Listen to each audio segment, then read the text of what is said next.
90% of YouTubers don't make it to 1,000 subscribers. And the 10% that do, it takes them on average 18 months to get there. Today we're going to look at 3 YouTubers that beat those odds, and by the end of this video, I'm going to give you some information that can help you beat them too. If you've just started out on your YouTube channel, you've probably seen some other channels out there that may have started around the same time that you did, and it seems like they are doing better than you are. And you can look at their channels and kind of compare it to yours and try to figure out, what are they doing differently? Well, in this video today, I want to look at 3 creators in particular that seem to have done really well in the time frame of a few months starting their channel. We'll kind of look at their channels and see what they've done differently and why they've been so successful. First, let's talk about Mike. And Mike started his YouTube channel when he was 80 years old. Most people would see this as a disadvantage. The crowd for YouTube is a little bit younger. The learning curve for the tech is high, and producing content takes a high rate of energy. So how did somebody that's so seemingly wrong for YouTube do so well on the platform? In a space that's dominated by younger people, Mike brought something that nobody else could. He had a unique perspective, he had his life experiences and wisdom, and he proved that it's never too late to start. In his video, How to Start a YouTube Channel at 80 Years Old in 3 Steps, got over 400,000 views. But he wasn't just giving strategy or tips to his YouTube channel, he was making actual connections with people. People could relate to his situation and they could place themselves there, or parents there, and it created a connection between him and the viewer. Mike didn't see his age as a disadvantage. He used it as a competitive edge. In his space, there's not many other people doing what he's doing. So it sets him apart and puts him as a unique person with a unique perspective. And that's pretty powerful. So what's your big superpower that you have? What is there something about you that makes you different, or that you stand out for? Something that sets you apart from everybody else, whether it be your age or type of life you lived, or a skill that you have, or something unique that you do in your profession. We all have something that we do that we bring to the table. Everybody's unique in every way. So we all have something that we can bring to the table. But what if you don't know what your unique thing is? Let's look at Alexa. When I started on YouTube, Alexa started around the same time that I did. And I remember her channel getting very big very fast. And I saw a video where she had made like $72,000 in her first 6 months of doing YouTube.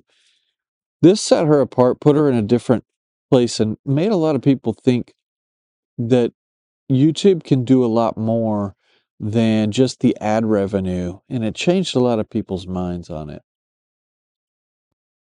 Her story was unique and it was memorable because she was accomplishing things that I think a lot of people dreamed of.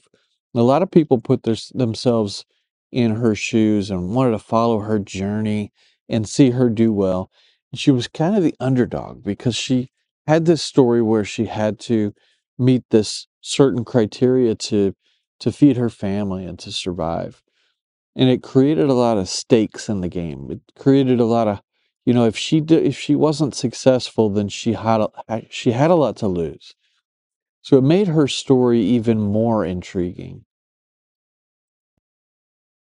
Alexa was able to use her situation to her advantage, where she didn't hold anything back. She wasn't hiding anything. She was showing everything along her journey, with this thing that had to be accomplished. Otherwise, not only would her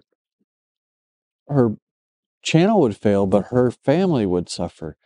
So it was a leap of faith that she took in YouTube itself, but it created just a scenario where people wanted to watch and see what happened. Since she was so open, she was able to connect in a way where she was just vulnerable and people could relate to that. Alexa was the underdog, and she had a mission and she had a belief. But what if you don't have a story as compelling as Alexa's? Next, let's look at what Ty was able to do. Ty was in a unique position because he knew who he wanted to help, and he knew how he wanted to help them, but he didn't have the expertise that he needed in order to do all that. But Ty took a different approach. Ty didn't feel like it was an expertise that he needed to have. He just taught what was one step ahead of everybody else. He taught what he had just learned. He had a problem that he had just figured out, and so he would document that problem. And then he would teach what he did to overcome that problem. So this helped Ty to become an authority without necessarily being an authority. His documented journey helped to show viewers the way that they could go and follow his steps. And this helped Ty to set himself apart from everybody else. He wasn't a master in the space, but he was close enough to you that he could still relate to all the things that you're going through.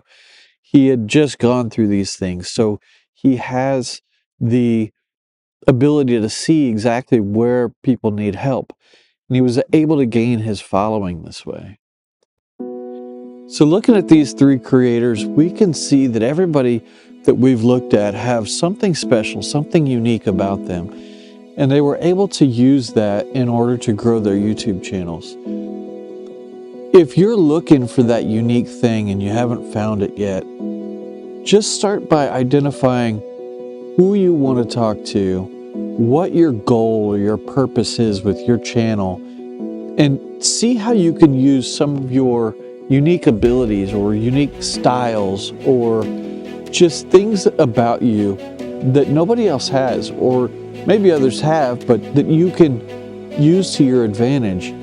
And talk to the people that you're wanting to talk to. If you're wanting to help people, or if you're wanting to do an entertainment channel or whatever it is, figure out the unique skills or unique abilities that you have that nobody else has.